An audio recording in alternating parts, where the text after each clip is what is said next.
कन्हुआ, कान्हा, कन्हैया ये नाम रख दिया। आप लोग कहीं किसी भी शास्त्र में कन्हैया नाम नहीं पाएंगे, कान्हा नाम भगवान का नहीं मिलेगा। कोई भी वेद शास्त्र ढूंढ लो, विष्णु सहस्त्र नाम, गोपाल सहस्त्र नाम, कहीं भी कान्हा नाम भगवान का नहीं है, कन्हैया नाम नहीं है। ये नाम किसने रखा? यशोदा मैया के दुलार के नाम है, ये नाम नहीं है, लेकिन विख्यात है कन्हैया के नाम से, कान्हा के नाम से, जबकि ये शास्त्र में उनका नाम ही नहीं है। तो आज से नाम क्या? कन्हुआ और बलुआ रख दिया। रोहिणी बोलने लगी, अरे बहन, पंडित जी नाराज हो जाएंगे कि जो हमने नाम रखा वो नाम छोड़ करके ये दूसरा नाम क्यों रख लिया। यशोदा मैया ने कहा कि अरे बहन, तू कम जानती है, कुछ कथा भागवत मैंने भी सुनी है। तो क्या सुनी है? बोले सुन, कुछ नाम नहीं लेने चाहिए। किसका नाम नहीं लेना चाहिए? बोले आत्मा नाम, गुरु नाम। अपना नाम अपने से बार बार नहीं लेना चाहिए, और गुरु नाम, अपने गुरु का नाम नहीं लेना चाहिए, अपने पति का नाम नहीं लेना चाहिए, अपने पति से ज्येष्ठ भ्राता का नाम नहीं लेना चाहिए, और अपने ज्येष्ठ पुत्र का नाम नहीं लेना चाहिए। जो बड़ा लड़का है उसका भी नाम नहीं लेना चाहिए। क्यों नहीं लेना चाहिए? यशोदा मैया ने कहा कि मैंने सुना है कि इनका नाम लेने से इनकी आयु घटती है। जो फैशन में अपने पति का नाम लेकर बुलाती हैं, उन्हें इसका ज्ञान नहीं है कि रोज अपने पति की आयु घटा रही हो।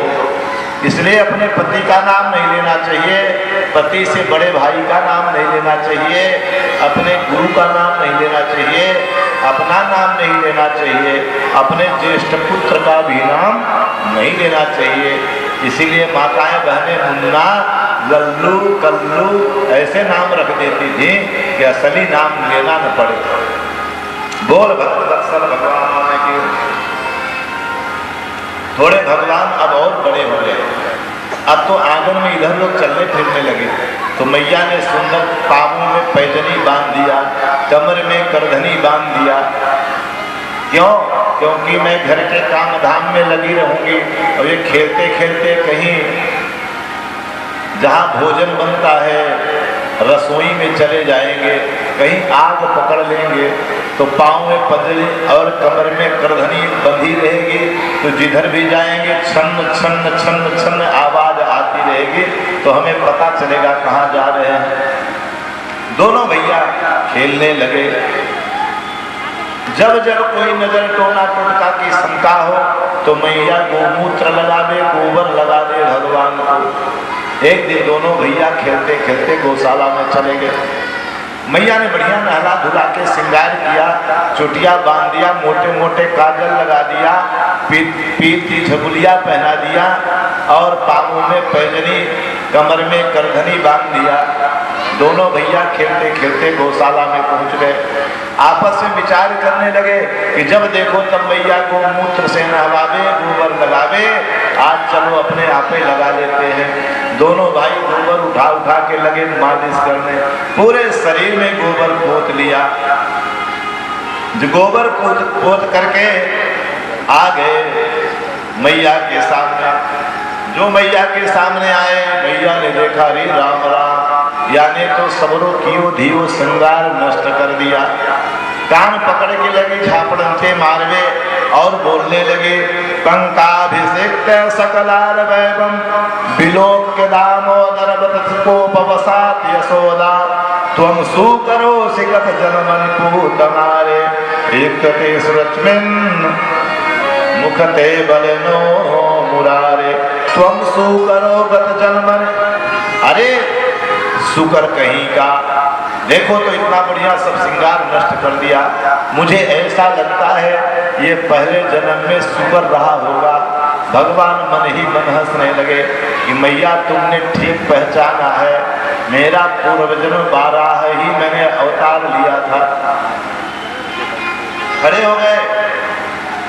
देखिए गोबर से सने हैं ठाकुर जी, चाहे धूल से सने हो, चाहे मिट्टी से सने हो, लेकिन भगवान की सुंदरता में न्यूनता नहीं है। उनकी सुंदरता में कोई कमी नहीं आती। हम लोग पाउडर लगाते हैं, लाली लिपस्टिक पोतते हैं, आभूषण पहनते हैं, किस लिए? कि सुंदर हो जाए। लेकिन भगवान के ऊपर जो आभूषण चढ़ता है उससे भगवान की शोभा नहीं बढ़ती, बल्कि उस आभूषण की शोभा बढ़ जाती है। इसलिए भगवान चाहे धूल में सने हो, चाहे मिट्टी में सने हो, मिट्टी भी लग गई तो उसी से सुंदरता बन जाती है। इसीलिए रसखान जी कहते हैं, धूरी भरे अति शोभित श्याम, कैसे बने सिर सुंदर चोटी, धूल भरे अति शोभित।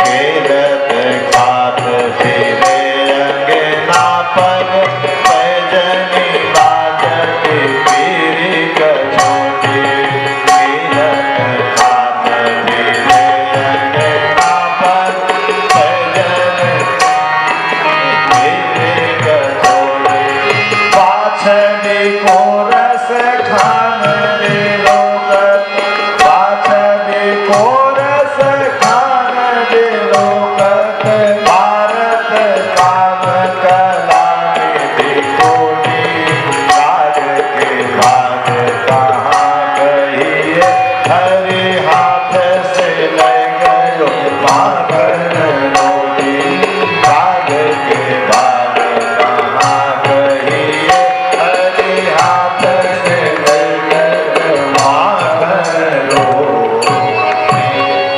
बोल भगवत्सल भगवान। इस तरह से भगवान लीला करते करते अब और बड़े हो गए। अब तो घर के बाहर भी जाने लगे। एक दिन भगवान दाऊ भैया के साथ जमुना जी के किनारे आए और सारे ग्वाल बाल सखा जो उनके उम्र के थे सब मिल गए। भगवान ने देखा कि दुबले पतले, कोई तन सूखा, कोई मन सूखा, कोई श्री रामा, ये तन सूखे मन सूखे, इस तरह से दुबले पतले ग्वाल बालों को भगवान ने देखा तो पूछने लगे कि भैया तुम सबके घर में भोजन की कमी है क्या? इतने दुबले पतले क्यों हो? क्या तुम सबन के घर में दूध दही की कमी है? तो सारे ग्वाल बाल बोले, कन्हैया घर में दूध दही की नेको कमी ना है। जब दूध दही घी की कमी नहीं है तो इतने दुबले पतले क्यों है? तो बोले कि दूध दही घी तो खूब होवे, लेकिन सब मैया बाजार में बेच के आवे। कहाँ बेचती है? बोले सब दूध दही मथुरा में जाकर बेच आती है मैया। भगवान ने कहा, रे राम राम, गैया चराने गोकुल के ग्वाला और दूध पिए मथुरा के लाला, ये आज से नहीं होगा। तो क्या करोगे? सब ग्वाल वालों से भगवान ने कहा, आज से हम चोरी करेंगे। अरे राम राम, चोरी करेगो? मेरे बाप दादा ने कभी चोरी ना कियो, अतो हम सबन को चोरी करवो सिखाएगो। भगवान ने कहा, सोना चांदी की चोरी की बात नहीं कह रहे हैं, खाने पीने की चीज की चोरी। कैसे? बोले अब हमारे गोकुल का दूध दही घी मथुरा नहीं जाएगा, जब बचेगा तब तो जाएगा, इसलिए दूध दही माखन की चोरी करेंगे, घर घर में चोरी करेंगे। सब लड़के राजी हो गए, बोले ठीक है। तो कैसे? बोल कन्हैया, चोरी कहाँ से शुरू किया जाए? आज किसके घर में चोरी किया जाए? भगवान ने कहा, देखो चोरी का अभ्यास तो अपने घर से ही करना चाहिए। पहले घर में चोरी करो, अगर घर में चोरी पास हो गई तो फिर आसपास पड़ोस में चोरी करो, और फिर धीरे धीरे आगे बढ़ो। तो सीखना तो घर से ही पड़ेगा। सबरे ब्रजवासी अपने अपने घर में चोरी किए, कुछ सफल हुए और कुछ असफल हुए। लौट कर आया, कन्हैया को दिखाया, देख लाला हमारी मैया ने चमेटा मार दिया, हम तो पकड़े गए। तो भगवान ने कहा कोई बात नहीं, आज से हम सिखाएंगे। और सब घर घर में माखन चोरी की लीला प्रारंभ हो गई। इसलिए भगवान का एक नाम पड़ गया माखन चोर। सारी गोपियां आए दिन यशोदा मैया के घर में शिकायत लेकर जाती हैं, तो सबको अलग अलग क्यों ले चले? आइए हमारे साथ सारी गोपियों को एक साथ ले चलते हैं। सारी गोपियां पहुंच गई यशोदा मैया के घर में। मैया, यशोदा मैया दौड़ी दौड़ी आई। अरे तुम सबन का मुंह फाड़ के चिल्ला रही है, सो दरी बिछावे लगी यशोदा मैया। तुम सबरी बैठो दरी पे, हमारे लाला के गीत गाओ, तुम सबन को बधाई दोगी। सारी गोपियां खड़ी हो गई। ये मैया, हम तेरे लाला के गीत गावे ना आई, तो काहे को आई? बोले तेरे लाला की शिकायत करवे आई। अच्छा, मेरे लाला को पैदा होने की देर ना भी कौन सो कांड कर दियो मेरे लाला ने तेरे घर में, तो जो मेरे लाला की शिकायत करवे चली आई। अब कोई भी मैया अपने लाला की शिकायत नहीं सुनती थी, यशोदा कैसे सुन रही? कौन सो कांड कर दियो मेरे लाला ने? देख मेरे लाला को तू बदनाम मत करियो, तुम सबन की खबर लूंगी। आज तू फालतू बात करोगी तो। एक गोपी खड़ी हुई, मैया से कहा मैया सुन, मैं तेरे लाला के कांड बताती हूँ। बोल बता। वत्सान मुंचत कुचित असमय क्रोश संजात हासन। तेरे लल्ला ने मेरे बछड़े ढील लिए, सब दूध पी लिया बछड़ों ने। अब बता हम क्या करेंगे? दूध का ही व्यापार है अपना, और एक दिन नहीं रोज रोज तेरा लाला ये कांड करे। यशोदा मैया ने कहा गैया दूहने का समय हो रहा होगा, सो मेरे लल्ला ने खोल दिए होगा। गोपी कहने लगी ना मैया ऐसी बात ना है। एक दिन मैं गैया दूहने जा रही थी, तेरे लल्ला से बोली लल्ला ने मेरे बछड़ा ढील दियो। या ने कहा हम तेरे नौकर हैं क्या जो तेरे बछड़ा ढीलेंगे? जब ढीलने को कहूँ तो ना ढीले, चोरी में जाके सबरे बछड़े सटका दे। क्यों? क्योंकि जब भगवान निकलते हैं तो बछड़े बंधन में रहते हैं, और भगवान की दृष्टि पड़े तो सारे बंधन माया मोह के बंधन से जीव मुक्त हो जाता है। इसलिए भगवान बछड़ों को भी बंधन से मुक्त कर देते थे। एक गोपी आई, बोली मेरे घर में तेरे लाला ने माखन चोरी किया। यशोदा ने कहा जब मेरा लल्ला तेरे घर में जाए तो वाको थोड़ा सा माखन दे दियो कर। जितना माखन मेरे लल्ला खाएगो ना, वाको 10 पूरा माखन मेरे घर से तू ले जाइयो, लेकिन मेरे लल्ला तू बदनाम मत कर। तब उसने कहा अरे मैया एक दिन तेरे लल्ला को बैठाई और बैठा कर वह माखन लेकर आई मैं कि लाला ये माखन खा ले। वाने माखन की कटोरी फेंक दियो। बोले हम कोई ऐसे वैसे थोड़ी हैं, कोई हम गरीब थोड़ी है, भूखमरे थोड़ी है जो तेरे माखन खाएंगे। तो एक खानो हो तो मेरे घर आ जाइयो। 9 लाख भैया मेरे बाबा के घर में बंदी है, हर ले जा तू अपना माखन। जब खवावे को दूं तो ये न खावे, फिर चोरी करने आवे, चोरी करके माखन खावे, अपना भी खावे, बाल सखानों को भी खवावे, उनसे भी बच जाए तो बंदरों को बांट दे, लेकिन घर में नहीं तो ना छोड़े। ये पता नहीं बंदरों से कौन जन्म की दोस्ती है। भगवान मन ही मन मुस्कुरा रहे हैं, बंदरों से पुरानी दोस्ती है अपनी। सब बंदरों को भी भगवान खिला देते हैं। अब तो सब बारी बारी से शिकायत सुनाने लगी। एक गोपी आई, बोले मैया मेरी भी सुनेगी। मैया ने कहा तू पहले बता तेरे घर में कौन सो कांड किया, तेरे घर में क्या चोरी किया मेरे लल्ला ने। तो गोपी बताने लगी मेरे घर में दूध नहीं, माखन नहीं, मिश्री ना, मेरे घर में कछु ना, तो फिर क्या चोरी किया। उसने कहा मैया सुन, एक दिन तेरा लल्ला मेरे घर में घुसा, पूरा घर ढूंढ लिया, इसे दूध दही माखन जब नहीं मिला तो कहने लगा हे भगवान ये घर है कि मरघटा। जिस घर में दूध दही नहीं हो, घी ना हो, वहाँ भगवान का भोग कैसे लगेगा। और जहाँ भगवान का भोग नहीं लगेगा वहाँ तो फिर कभी पूर्ति होने वाली नहीं है। रात दिन दौड़ते रहो, तेली के बैल की तरह घूमते रहो, लेकिन जब तक भगवान की घंटी घर में नहीं बजेगी तो पूरा होने वाला नहीं है। तो इस घर में दूध दही कुछ नहीं है। तब क्या हुआ तो गोपी बताने लगी, फिर ये जाने लगा जाते समय इसने एक कांड कर दिया। क्या कांड किया? बोले मैया मेरी लाली खटिया पर सोई हुई थी, इसने क्या किया, मेरी बिटिया की चुटिया को यानी खटिया की पटिया में बांध दी। मेरी बिटिया खटिया में सोई थी तो बिटिया की चुटिया को यानी खटिया की पटिया में बांध दी और फिर मेरे लाली के कान में जोर से बोल दिया हवा। सो मेरी लाली घबरा के भागती हुई नजर आई और लाली भगे तो सिर पे खटिया लादे लादे और भागी चली जा रही है। पूरे सब लोग दौड़ कर पीछे पीछे लग गए। बड़े मुश्किल से लाली को पकड़ा, खटिया उतारी और तो लाली डर गई, हवा हवा कहने लगे। मैंने समझाया लाली हवा ना है, ये नंद का छोरा ही हवा बना है। अब बताओ हम क्या करें? तो जिसके घर में दूध दही है वह भी परेशान, जिसके घर में नहीं है वो भी परेशान। मैया यशोदा कहने लगी देख तुम सब झूठी हो, ऐसे नहीं मानूंगी। तो कैसे मानोगी?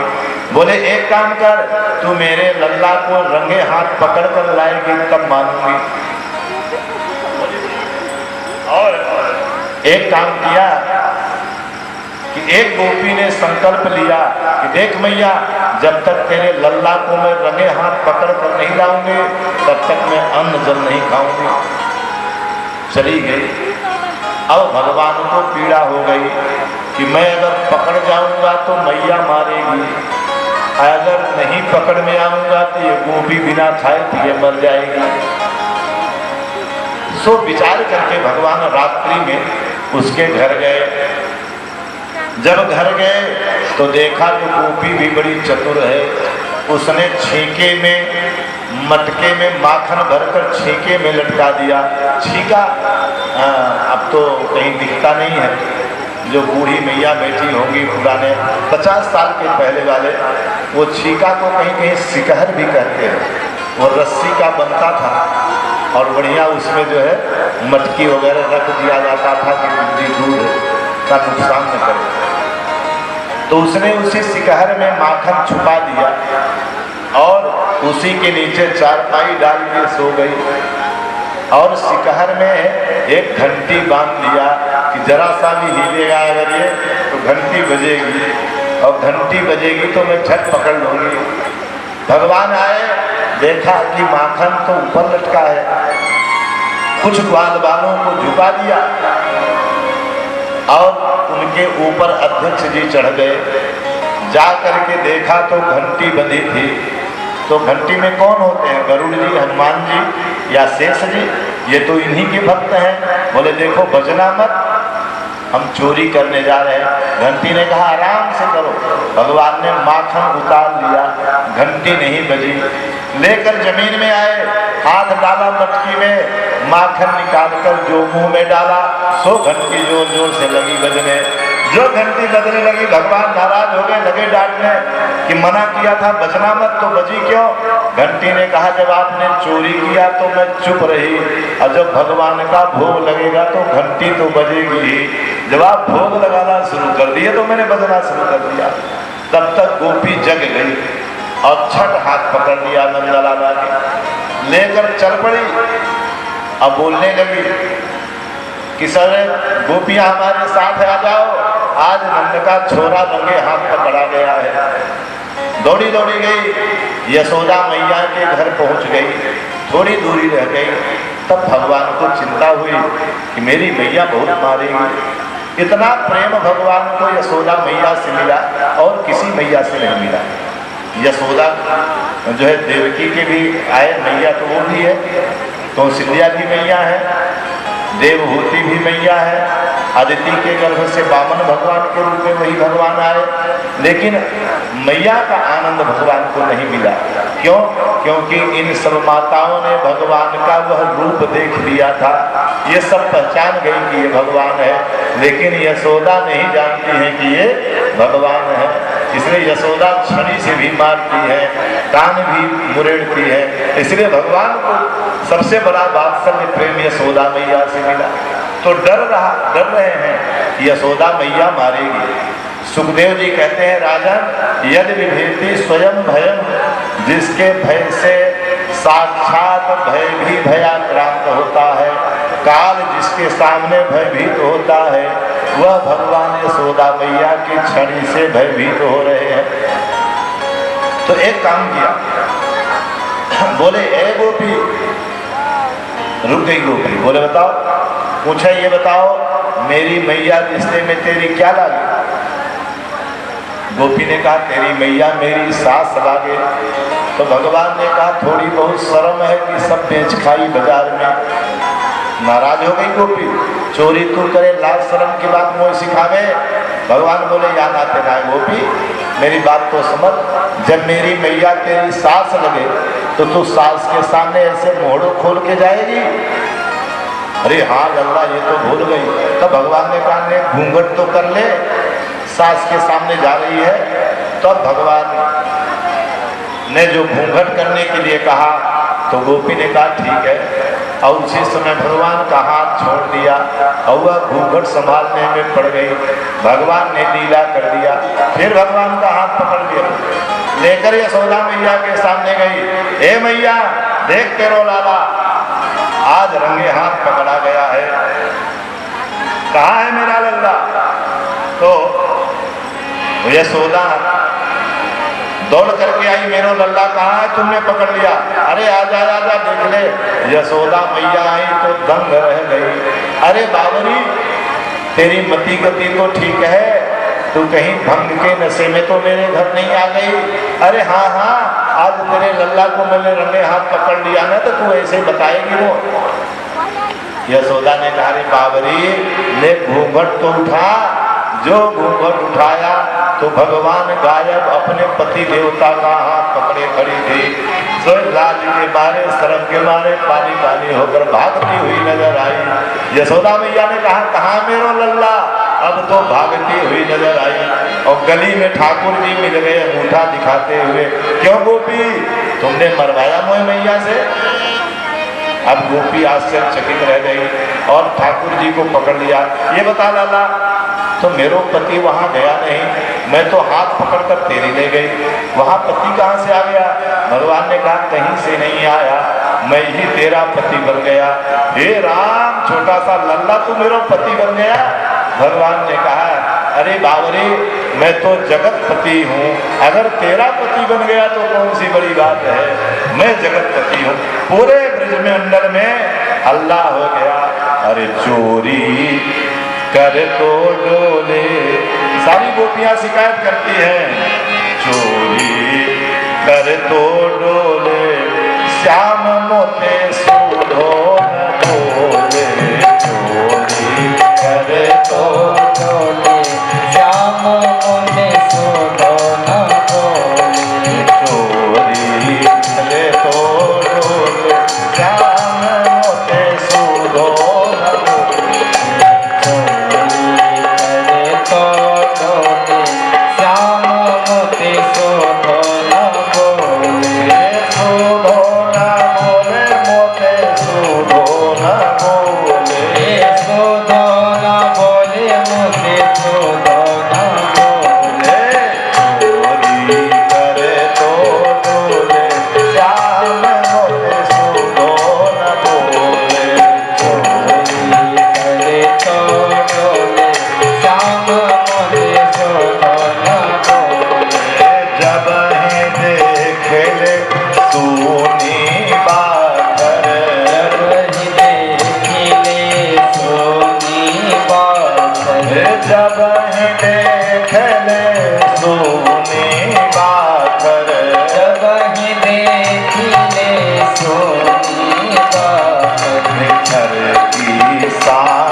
रानी माने मैया यशोदा कि अगर यही हाल रही तो क्या करोगे? छोड़ो गाँव तेरो ब्रजरानी, तेरा गाँव छोड़ देंगे हम लोग। छोड़ो गाँव तेरो ब्रजरानी, छोड़ो गाँव तेरो ब्रजरानी, छोड़ो गाँव तेरो ब्रजरानी,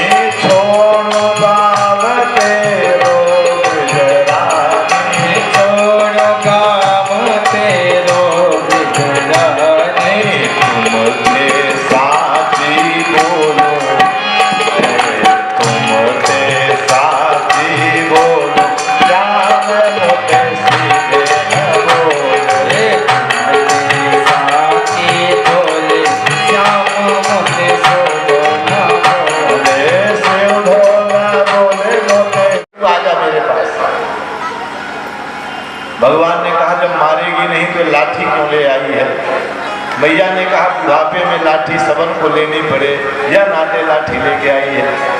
कन्हैया आ गए मैया के पास, लेकिन मैया का क्रोध नहीं शांत हुआ। घसीटते हुए घर ले गई और उसी उखल में बांध दिया। बोले न पानी दूंगी न भोजन दूंगी। नंद बाबा और दाऊ भैया बहुत मैया को मनाए, लेकिन आज मैया का क्रोध शांत नहीं हुआ। मैया चली गई काम में। इधर भगवान उस उखल को लेकर के धीरे धीरे बाहर आए। उनके दरवाजे पर दो अर्जुन के वृक्ष खड़े थे। दोनों वृक्षों के बीच से भगवान निकले, उखल को फंसा लिया और धड़ाम से खींचा। वृक्ष दोनों धड़ाम से गिर गए।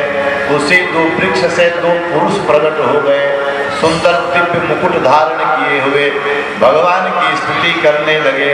और स्तुति करने के बाद अपने धाम को चले गए। सुखदेव से परीक्षित जी ने पूछा ये कौन है?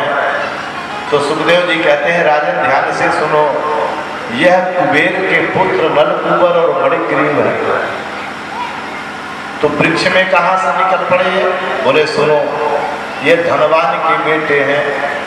तो धन में 13 दोष भी होते हैं। अगर धन धर्म में खर्च न हो तो उस धन में 13 दोष आ जाते हैं। तो क्या हुआ? बोले ये कुबेर के दोनों लड़के कुछ लड़कियों को साथ में लिया और खुद निर्वस्त्र हो गए। उन लड़कियों को भी निर्वस्त्र कर दिया और सरोवर में जा करके पानी के बीच में जल क्रीड़ा कर रहे थे। निर्वस्त्र हैं और भी जल में, जल के अंदर वरुण देवता का निवास होता है। उसी समय नारद जी आ गए। जब नारद जी आए तो वो लड़कियां बेचारी मारे लाज शर्म के दौड़ करके बाहर आई। उन्होंने अपने कपड़े पहन लिए, लेकिन ये इतने बेशर्म कि इनने फिर भी कपड़े नहीं पहने। नारद जी ने पूछा कपड़े क्यों नहीं पहने? तो इनने कहा हमारी मर्जी, हम पहने चाहे न पहने। जैसे आजकल के लड़के लड़कियां कह देते हैं, वो पिक्चर वाले जो देखते हैं उनके ड्रेस जैसे हीरो हीरोइन पहनते हैं वही ड्रेस हमारे घर की बेटियां भी पहनती हैं। ये बड़ी दुर्भाग्य है। विचार करिए कि आप जो छोटे छोटे कपड़े में जिनको आप देख रहे हैं पिक्चर में, वो कपड़ा पहनने के लिए करोड़ों रुपया देती है। 1 करोड़ रुपया देती है तब वो कपड़ा पहनती है। उनमें से कईयों के घर तो मैं गया हूँ। मैं खुद पूजा पाठ, अजय देवगन, काजोल, हिमेश रेशमिया, एकता कपूर, ये बम्बई में हमारे यजमान है, मैं उनके घर में गया। ये बढ़िया साड़ी पहन के दिव्य सिंदूर लगा के महावर लगा के बैठ के बढ़िया पूजा करती है। तो पिक्चर में ऐसी क्यों दिखती है? बोले वो तो पैसा लेकर काम करती है। तो वो करोड़ों रुपया लेती है वो कपड़ा पहनने के लिए। और दुर्भाग्य है हमारी बहन बेटियों की कि बिना पैसा लिए ऊपर से पैसा देकर बाजार में हम वो कपड़ा पहन देते हैं। लड़के लड़कियों दोनों की बात है। तो हमारी मर्जी, हम जो पहने, तुम अपनी बुद्धि सही रखो। तो नारद जी ने कहा ठीक है, तुम्हारी मर्जी, तुम कपड़ा पहनो या न पहनो, और ये हमारी मर्जी है कि हम श्राप दें या न दें। जल लिया और श्राप दे दिया कि जाओ, नंगे रहने का इतना शौक है तो तुम लोग वृक्ष हो जाओ, अब बिना कपड़े पहने खड़े रहना। तब इनकी अकल ठिकाने लगी। नारद जी के चरण में गिर पड़े, बोले उद्धार कब होगा इस वृक्ष योनि से?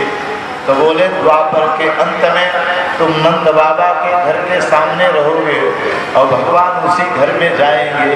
किसी दिन भगवान कृपा करके तुम्हें उखाड़ कर फेंक देंगे, उसी दिन तुम्हारा उद्धार हो जाएगा। आज भगवान ने कृपा करके इनका उद्धार कर दिया।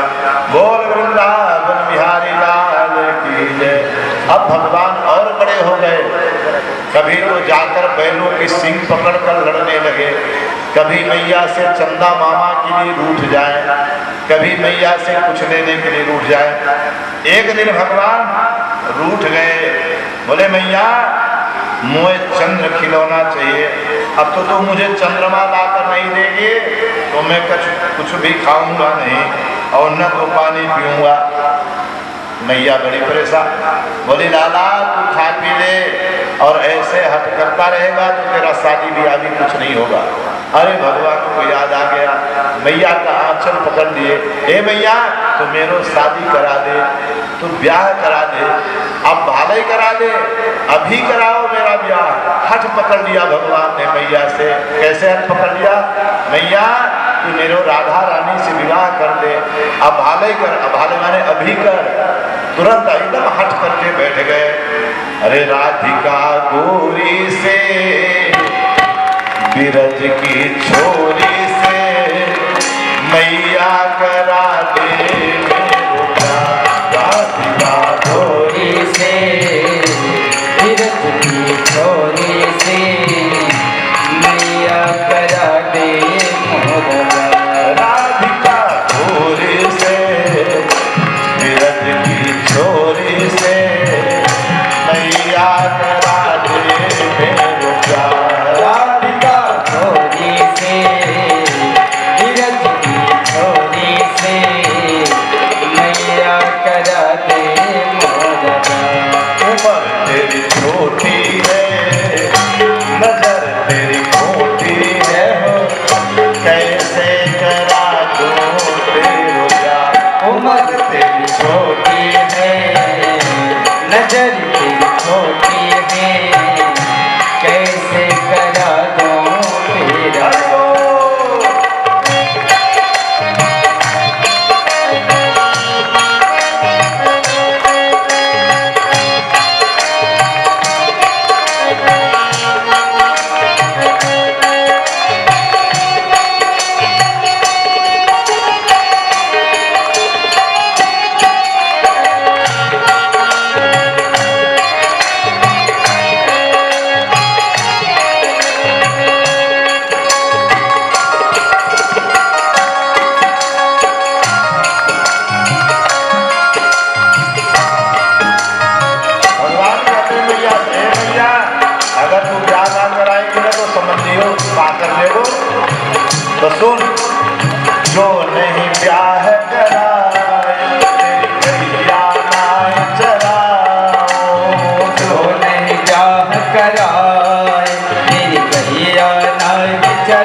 कन्या जब अंगना में डोलेगी। तेरे सामने मैया वो घूंघट ना खोलेगी। तेरे सामने मैया वो घूंघट ना खोलेगी। गाँव से जागो अब जागो बैठे वो द्वार पे राधिका चोरी से तिलक की चोरी से मैया करा दे मेरा बार।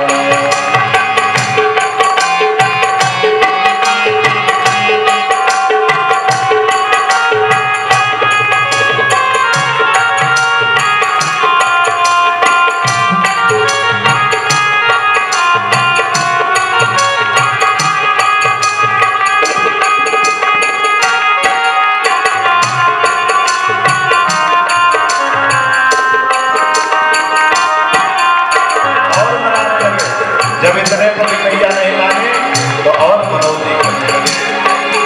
ये चंदन की चौकी पर मैया तुझको बैठाओ। चंदन की चौकी पे मैया तुझको बैठाओ। अपनी प्यारी राधा से मैं चरण तेरे लगवाऊं। अपनी प्यारी राधा से मैं चरण तेरे दबवाऊं।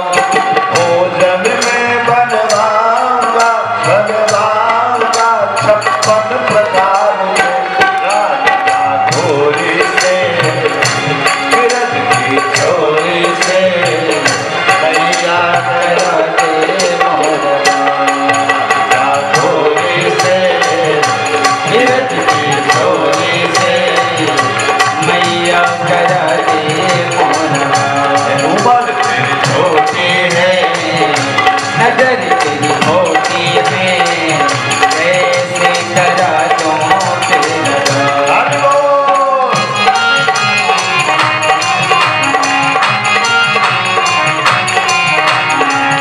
श्री राधे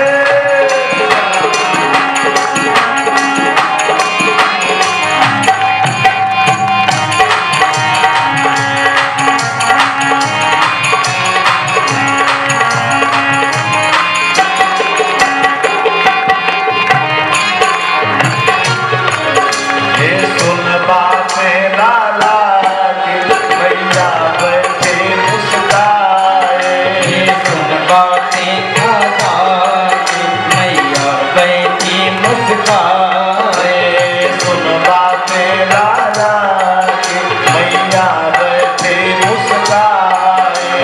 सुन बातें लाला की मैया बैठी मुस्काए।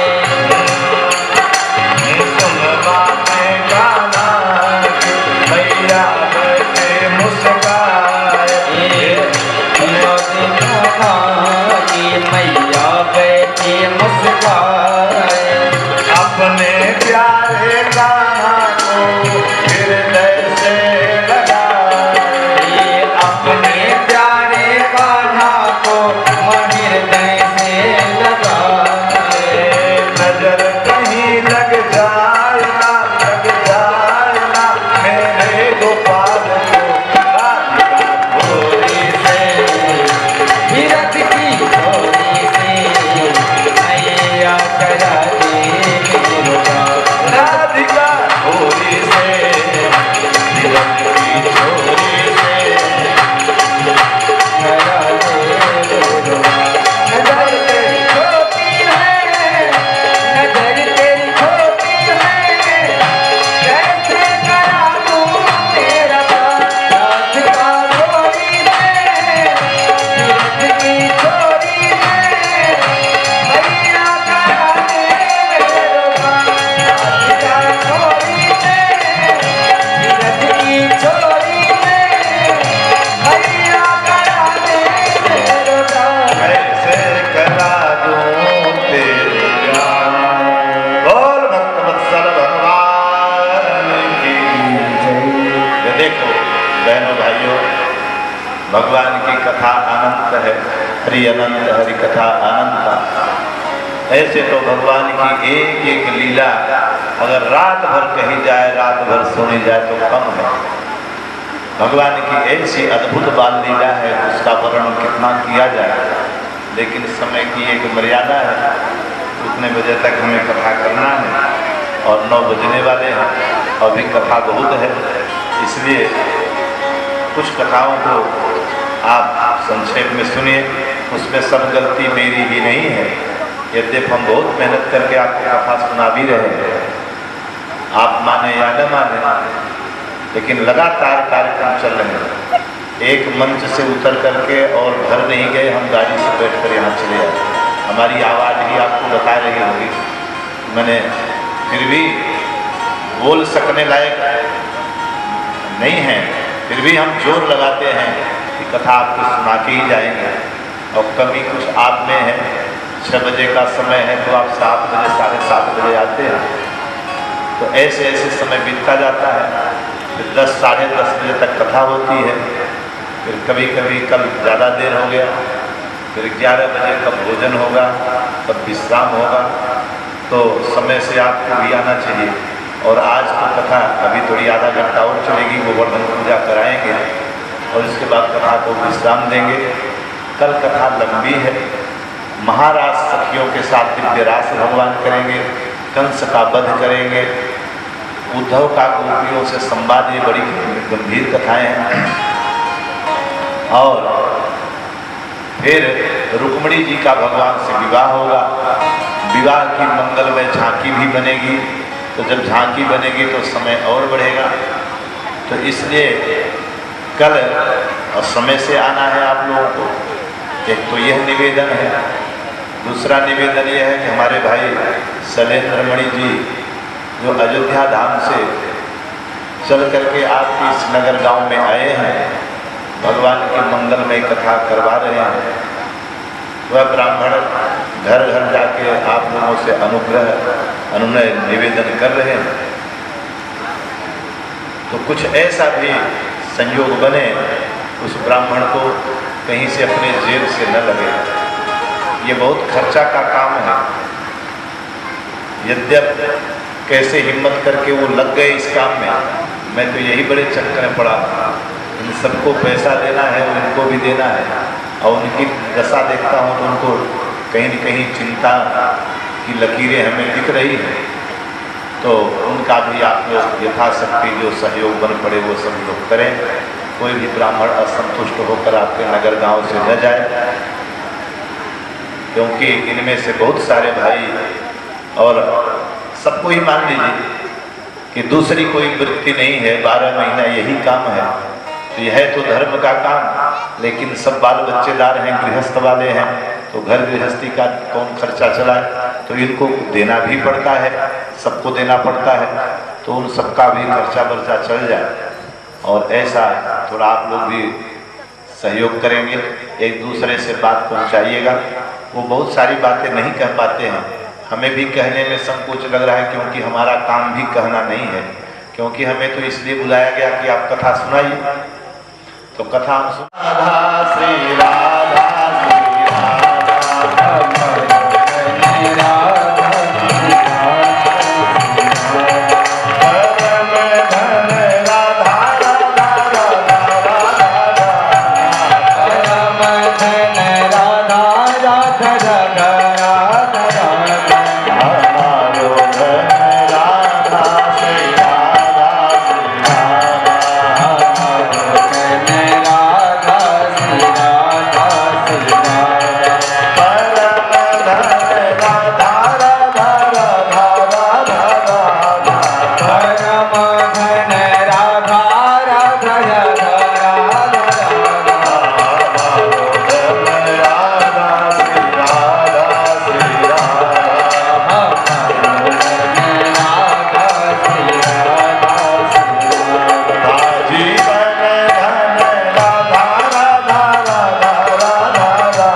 वत्सल भगवान की जय। तो गोकुल में जब रह रहे हैं भगवान, तो रोज भगवान के ऊपर संकट आ रहा है।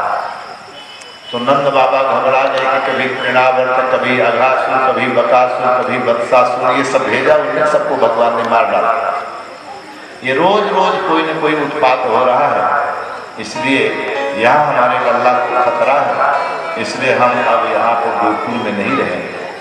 देखिए भगवान श्री कृष्ण इस ये मुख्य बात जान लीजिए, कितने साल रहे? मात्र 125 वर्ष भगवान रहे बस। 100 साल तो हमारे 100, 125, 100, 110, 105 तक तो कोई कोई अपने बीच के भी रह जाते हैं।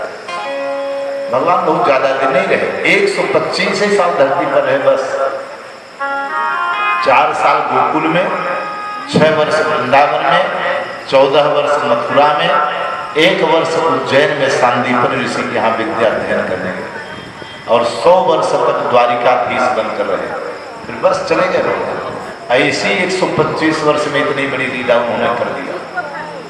तो भगवान अब 4 साल के हो गए, तो 4 वर्ष के बाद इन सब लोगों ने कहा कि कभी अकासुर, कभी बकासुर, कभी पूतना, तृणावर्त लोग रोज भेजता है कंस, तो चलो हम वृंदावन छोड़कर और कहीं चलते हैं। तो वृंदावन छोड़ करके चलने की योजना बनाई। नंद बाबा ने पूछा कहाँ चले? सब लोग अपनी अपनी मति बताओ, क्योंकि मालिक का यही धर्म है कि अपने मति से न चले। सलाह सबका ले, करे अपने मति अपनी ही हो, लेकिन घर में सबका सहयोग लेना चाहिए, सबसे राय परामर्श लेना चाहिए। इसलिए नंद बाबा ने सबसे परामर्श दिया। तो नंद के सबसे छोटे भाई उपनंद थे, उन्होंने बताया कि मेरे मन से एक ही जगह अच्छा है। कौन सा? बोले वनम वृंदावनम नामम पसभ्यम नवकाननम गोप गोपिंगवाम सेव्यम पुण्याद्रि त्रिवेदम। बहुत सुंदर स्थान है वृंदावन। और क्या विशेषता है? बोले वृंदावनम गोवर्धनम यमुना पुलिनानि च वीक्षा उत्तमां प्रीति राम माधवयोनिप। यमुना नदी भी है, गोवर्धन पहाड़ भी है, गैया के चलने के लिए चारा भी पर्याप्त है, पानी भी पर्याप्त है, इसलिए सबसे बढ़िया स्थान है वृंदावन। और क्या विशेषता है? प्रेम की पिपासा देख देख निज प्रेमियों को, प्रेम का समुद्र सीमा तोड़ के बहाया है। भावुक रसीले जन होंगे निराश नायब, कामना की पूर्ति हेतु कल्प वृक्ष बनाया है। चिंतामणि चारु चादर बिछाई जहां, भांति प्रतिभाति कुंज कुंज से सजाया है। भारत चिंतामणि चारु चादर बिछाई जहां, भांति प्रतिभाति कुंज कुंज से सजाया है। भारत का भूषण तिलक तीनों लोगों का, भक्तों के वास हेतु वृंदावन बनायो है। बोल वृंदावन धाम की। चलो सब लोग वृंदावन चलते हैं, चलो जी श्री वृंदावन धाम, रटेंगे राधे राधे राम। चलो जी श्री वृंदावन